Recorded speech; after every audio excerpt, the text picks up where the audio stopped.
Hello everyone, welcome back to my channel Gramlet Education. Hope you all are good and doing great in your life. So today's topic is one of the poem by William Wordsworth, We Are Seven. हम सात हैं. So this is the poem by William Wordsworth जो कि एक famous poem है, बहुत emotional poem भी है ये अगर हम बात करें. So let's see इस poem में क्या है. सो फर्स्ट ऑफ ऑल बात कर लेते हैं इसका पब्लिकेशन ईयर एंड किस कलेक्शन में ये पब्लिश हुई है.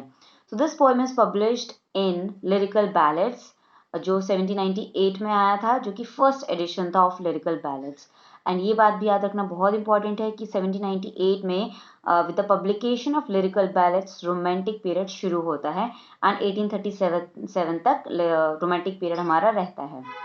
इसके स्टैंजास की बात करें, क्योंकि एक पोम है तो इसमें ये सारी चीज़ें बहुत इंपॉर्टेंट है. स्टैंजास की बात करें तो it has 17 stanzas with 4 lines each, which means हर एक स्टैंजा में 4 लाइन्स हैं. नाउ हियर एक एक्सेप्शन भी है. The last para has 5 lines in it. 17 जो हमारे पैराग्राफ्स हैं उनमें से 16 पैराग्राफ में 4 लाइन्स हैं एंड जो लास्ट पैराग्राफ है विच मीन जो 17th पैराग्राफ है उसमें 5 लाइन्स हैं. सो ये क्वेश्चंस पूछे जा सकते हैं क्योंकि एक्सेप्शन है और एक्सेप्शन वाले क्वेश्चन पूछे जाते ही हैं. नेक्स्ट बात करें इसकी सेटिंग की, विच मीन्स इसको जो सेट किया है इसके सराउंडिंग में क्या क्या चीज़ें चल रही हैं, किस टाइम का पीरियड दिखाया गया है, ये सारी चीज़ें आती हैं हमारी सेटिंग में. This poem takes place in the British countryside. एक कंट्री साइड है ब्रिटेन का and somewhere where there are rolling hills and forest. Basically एक नेचुरल एनवायरनमेंट है, एक सीनरी टाइप है जहाँ फॉरेस्ट भी हैं, हिल्स भी हैं. सो एक ऐसा एनवायरनमेंट सेट किया है इस पोम के थ्रू. Now visualise. अब कुछ ऐसी चीज़ें हैं जो इस पोम में हमें सीधा सीधा देखने को नहीं मिल रही हैं, बट हम विजुअलाइज कर सकते हैं या एक पोइट के परसेप्शन से हम समझ सकते हैं कि ओके ये भी इसमें एक चीज़ हो सकती है. So visualizing में आ जाएगा हमारा, though the poet doesn't explicitly say so, we are picturing it taking place in the Lake District where Wordsworth made his home.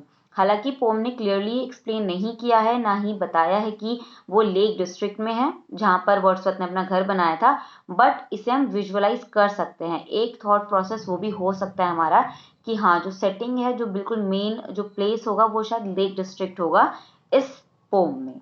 Okay, so all these points are very important. आगे अगर हम बात करें अब आ जाता है जॉनरा. नाउ जैसे drama के बहुत सारे जॉनरास हैं, लिटरेचर में हर एक वर्क के अलग अलग बहुत सारे जॉनरास होते हैं. नाउ पोम में भी अलग अलग जॉनरास हैं, ओड होता है, बैलेड होता है, इस तरह से. सो इसका जो जॉनरा है वो है it has written in ballad form. ये एक बैलेड फॉर्म में लिखा हुआ है. Its language is unpretentious and straight forward. और इसमें जो लैंग्वेज यूज़ की है वो बहुत ही ज़्यादा स्ट्रेट फॉरवर्ड है, विदाउट एनी फिल्टर. कोई फिल्टर नहीं है, जो फीलिंग आई है पोइट को वो उन्होंने डायरेक्टली मेंशन किया है इसमें.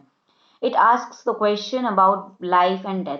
और इसमें बहुत बड़े बड़े क्वेश्चंस पूछे गए हैं regarding life and death. Basically indirect way में बहुत बड़ी चीज़ें कहने की कोशिश की गई है थ्रू दिस पोम.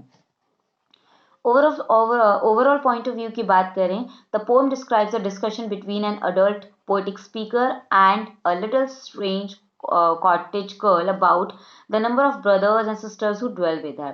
अब इसमें जो सीन है वो ये है कि एक जो स्पीकर है वो उनकी बातचीत चल रही है कॉटेज गर्ल से जो कि बहुत छोटी है ना. उनका डिस्कशन इस बात पे चल रहा है कि उस कॉटेज गर्ल के कितने ब्रदर एंड सिस्टर्स हैं. वो दोनों इस बात पे कॉन्वर्जेशन कर रहे हैं क्योंकि उनके बीच में कॉन्फ्लिक्ट चल रहा है, क्योंकि प्रॉपर तरीके से नहीं हो पा रहा है कि कितने ब्रदर एंड सिस्टर है. जो गर्ल है वो कुछ और बोल रही है, जो स्पीकर है जो उनको दिख रहा है वो कुछ और है. The poem turns on the question of whether to account two dead siblings as a part of the family. Now here the climax come जब पोइट को ये पता चलता है कि जो 2 सिबलिंग्स वो काउंट कर रही है गर्ल एक्चुअली में वो डेड हैं, वो अभी जिंदा नहीं है, वो उनको भी अभी अपनी फैमिली में काउंट करती है. So this is how this is a very emotional poem. और कैसे एक गर्ल जो है वो अपने जिन सिबलिंग्स को खो चुकी है उनको भी अभी भी काउंट कर रही है अपनी फैमिली में.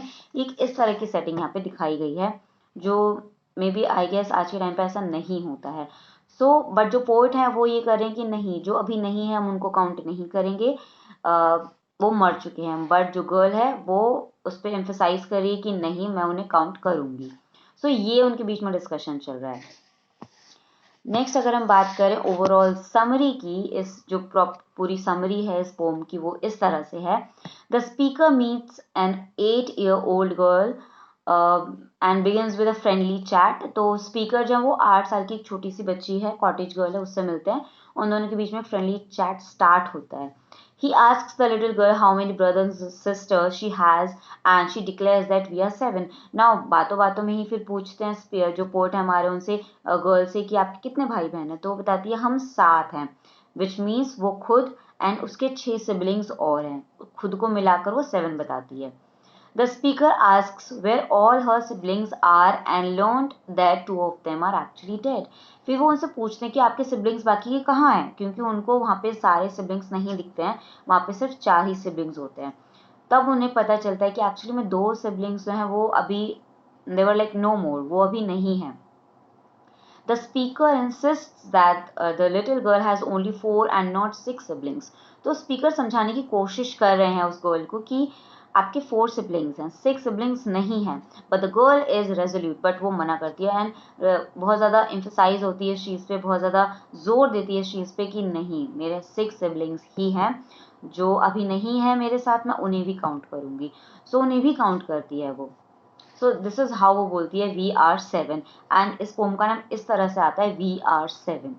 ओके, आगे क्या होता है, next they argue a bit, फिर इसी तरह से दोनों के बीच में आर्ग्यूमेंट चलता है। And the speaker gets emphatic exclaiming that 2 are dead, and speaker भी बहुत ज़्यादा अपनी बात पे जोर दे रहे हैं कि नहीं, 2 आर डेड, सो दैट वो समझ जाए और उस चीज़ से वो बाहर निकले इस तरह से। बट नहीं, वो उस चीज़ पर बिल्कुल ही स्टिफ है कि नहीं, we are 7। But the little girl has the last word and sticks to her guns, which sticks to her guns का मतलब ये होता है कि अपनी बात पर ही वो बिल्कुल खड़ी रही है। उसने बोला था हम 7 हैं, तो हम 7 ही हैं। The pome ends with a declaration that ने वी आर 7। और लास्ट लाइन जो है, which is very important line, जो पूछी भी जाती है लास्ट में, वो अपनी लाइन, अपनी पोम, जो पूरी पोम है उसमें लास्ट लाइन जो है ने वी आर 7, जो वो गर्ल बोलती है कि नहीं, हम 7 हैं, क्योंकि पोर्ट उनको बार बार बोलते हैं कि नहीं, आपके तो 4 सिबलिंग्स हैं, 4 सिबलिंग्स हैं, बट वो बोलते हैं कि नो, वी आर 7। सो इस तरह से पूरी पोम एंड होती है। So this is a very emotional, and बहुत सारी चीज़ें हम मॉरली सीख रहे हैं बेसिकली इस पोम से। अब बात करें 2 इंपॉर्टेंट चीज़ जो हमें इस पोम में मिलती हैं और जिनसे क्वेश्चन फ्रेम हुए हैं प्रीवियस ईयर्स में भी और आगे भी ज़रूर हो सकते हैं। First is girl like to sew sing and eat her dinner near her dead siblings. तो जो गर्ल थी वो अपने डेड सिबलिंग्स के ग्रेव के आगे पास में बैठकर सिलती थी, गाना गाती थी, इनफैक्ट खाना भी खाती थी।